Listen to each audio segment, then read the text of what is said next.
Uma bênção, né? Mais uma vitória. Que seja mais uma de muitas, amém?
estava indo para casa quando eu saí do seminário e eu estava chegando em casa e eu pensei, por que a gente não pode fazer um culto de ação de graças, celebrando a Deus, né? E eu coloquei no grupo e o pessoal de tão legal e Deus tem nos abençoado. E pela graça de Deus, a Bárbara está concluindo e uma das pessoas que a gente pensou para estar ministrando a palavra ou trazendo uma mensagem foi justamente ela, na classe como cura. E a gente vai ouvir logo após o pastor, professor Sérgio. Claro. Aleluia. Eu serei rápida. Bom, boa tarde, graça e paz a todos. Bom, pediram para eu compartilhar um pouquinho da minha experiência desses 3 anos aqui, né? Que a grade mudou um pouquinho, então vocês vão ficar 2 anos, eu fiquei 3. E eu agradeço demais essa oportunidade. Quando eu iniciei os estudos aqui, gente, eu tive muito incentivo dos meus pais. Meu pai já frequentava, já era aluno aqui no seminário, e eu via a dedicação, o amor, o empenho com que ele estudava e trazia novidades e encontrava coisas lindas na Bíblia, e isso me deixou muito motivada e ele me ajudou muito.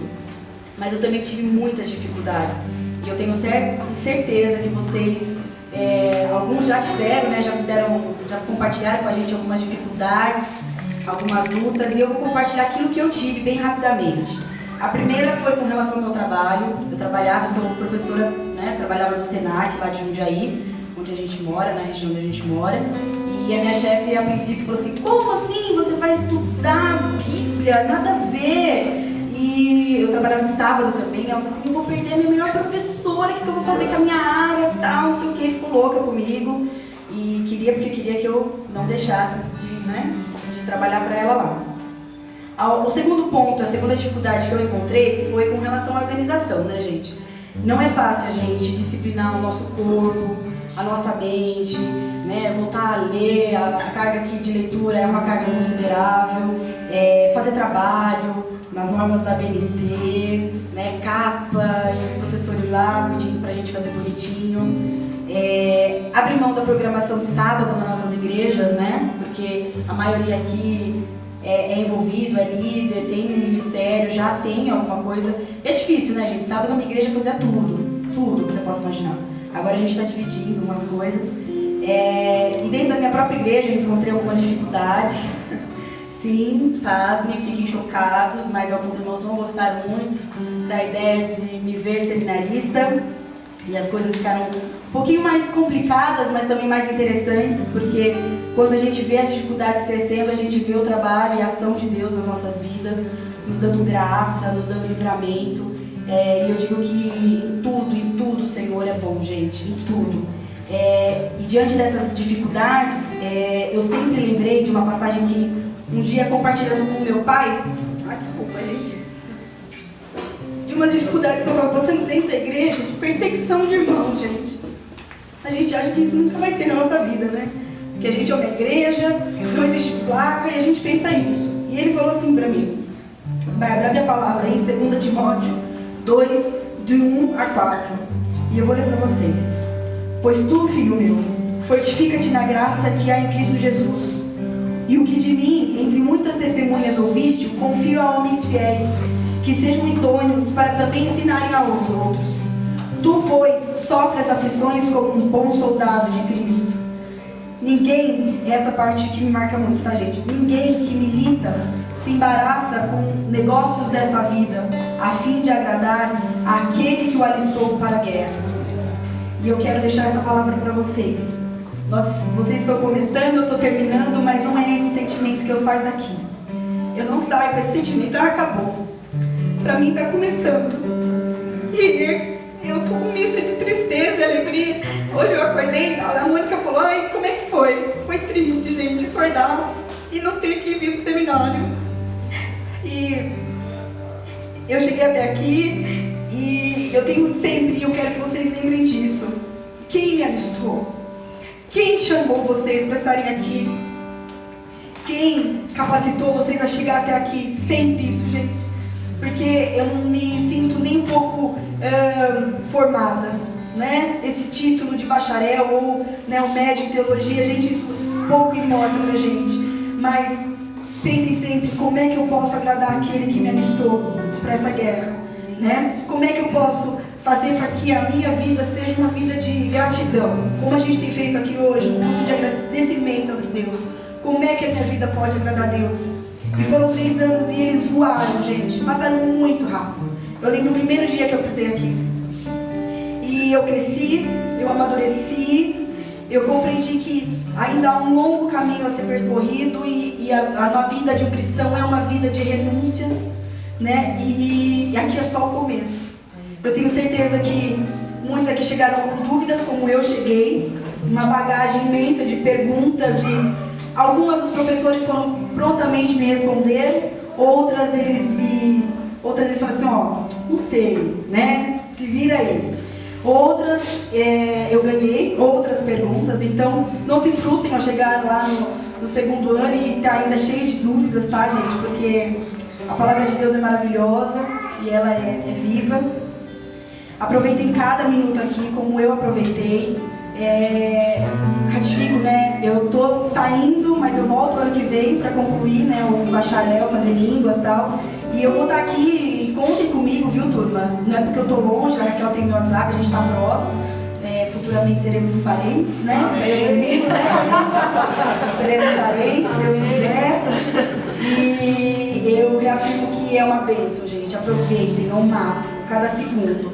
É cansativo, tinha sábado que a gente ficava assim, ai meu Deus, é a última aula, vamos lá, mas a gente saía maravilhado. E eu tenho certeza que essa turma é uma turma abençoada, porque a gente já começou da melhor maneira possível, né? Com harmonia. Nós tivemos os nossos probleminhas aí, mas eu acho que o Senhor é bom e a misericórdia dele dura para sempre. Eu queria deixar essa palavra para vocês. Lembra, gente, de quem alistou vocês. Quem nos escolheu, quem capacita, quem está à frente do ministério de cada um de vocês. Amém? E eu queria convidar o pastor Sérgio para ministrar para a gente emocionar, né, gente? Vamos orar? Pode ficar sentado mesmo, a gente vai orar por ele. Senhor Deus, meu Pai querido, nós queremos te agradecer porque a tua misericórdia é verdade, Senhor, ela dura para sempre. E nós queremos que neste momento o Senhor continue a nos abençoar através da vida do pastor Sérgio, Senhor Deus, que tanto nos acrescentou durante esses anos, a minha vida, a vida deles aqui, Senhor, que ele possa ser um canal de bênção e trazer uma palavra que venha realmente falar lá dentro, Senhor Deus, nos transforme, nos mude, que saibamos realmente ouvir e compreender aquilo que o Senhor tem para as nossas vidas. Pai, em nome de Jesus, eu quero te agradecer, Pai. Amém. Jesus.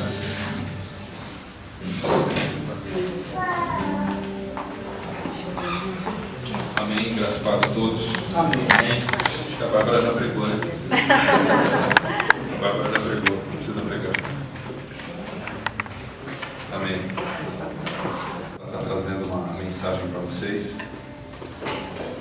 E eu encarei esse desafio como um momento muito ímpar e com muita tranquilidade eu falo isso.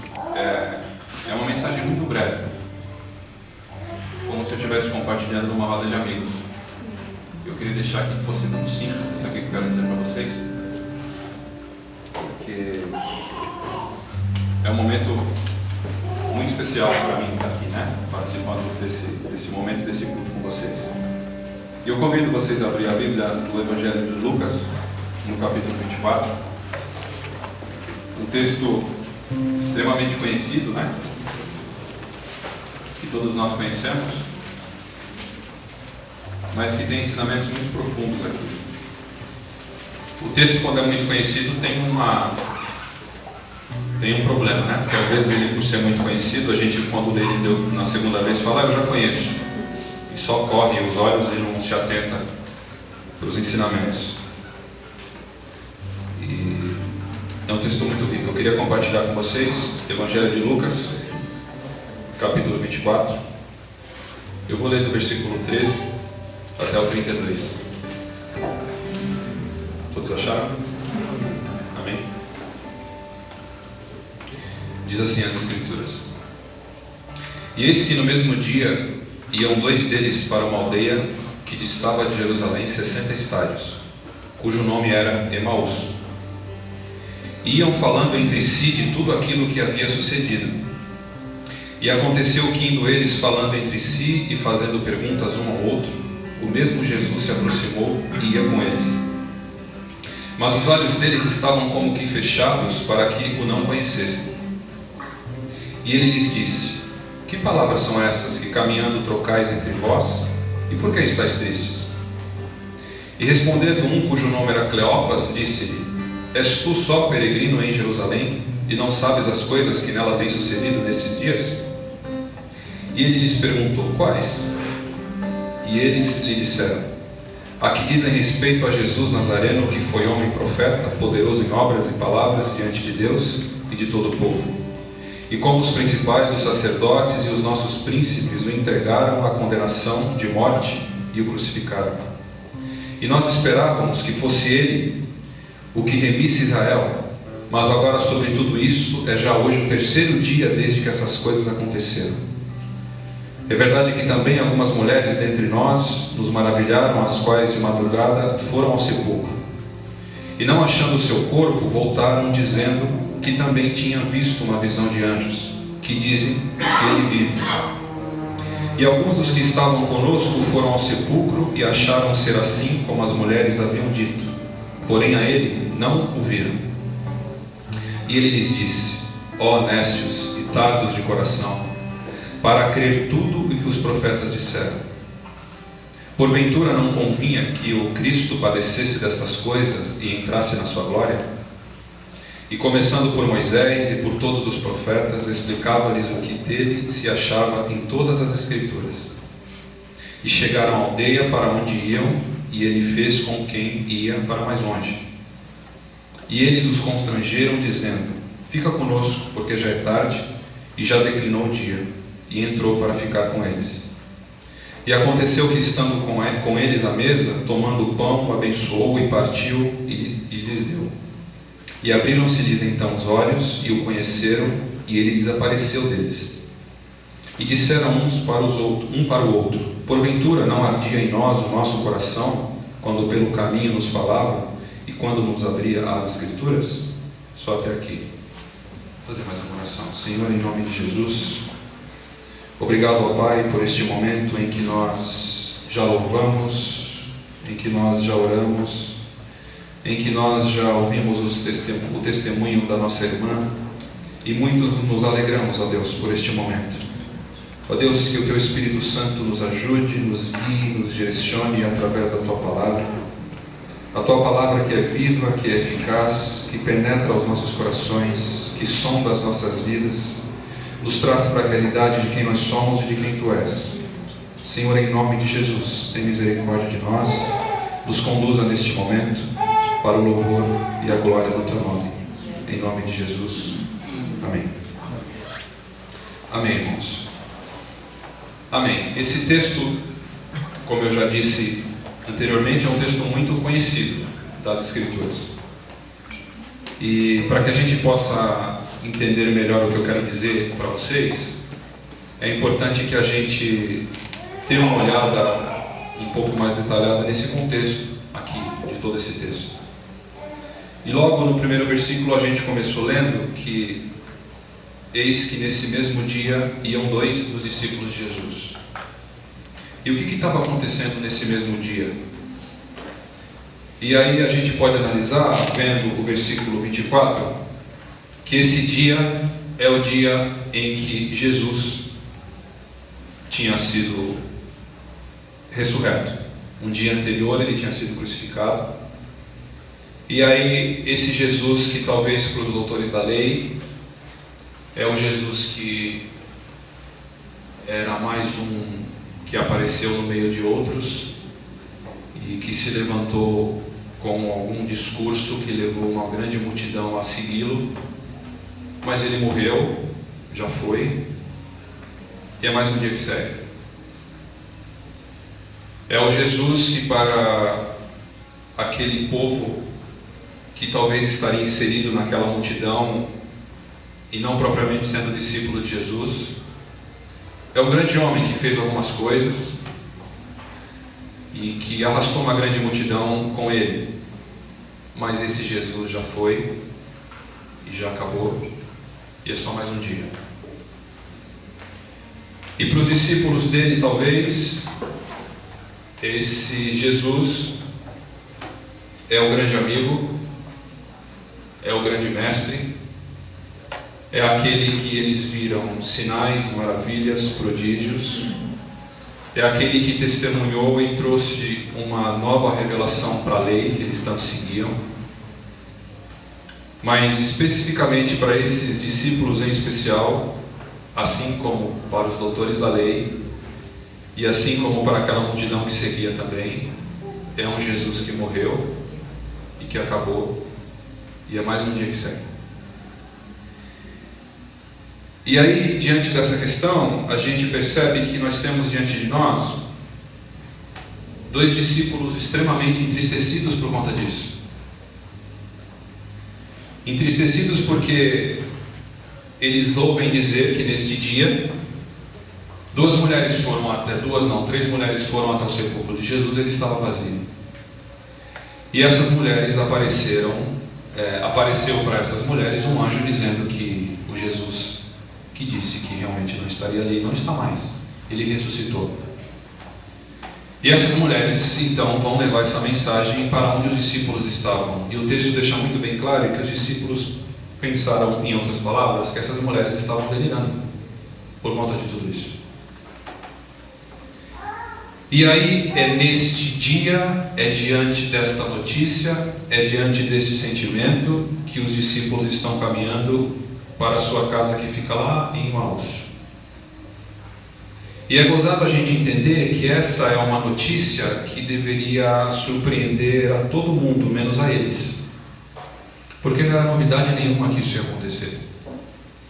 Mas o que me deixa mais intrigado é saber que esses discípulos estavam entristecidos e o sentimento deles era muito bem claro sobre essa questão de que foi um grande homem, um grande profeta que se levantou, mas que morreu, e que a vida continua e assim segue.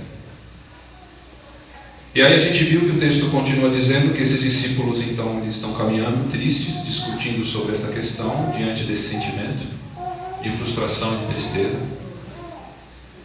E esses homens vão caminhando, e aí a gente leu que o próprio Jesus se apresenta diante deles e pergunta para eles o que estava acontecendo, porque vocês estão tão tristes, e eles começam a discorrer sobre a sua tristeza e tudo mais, sobre essa questão.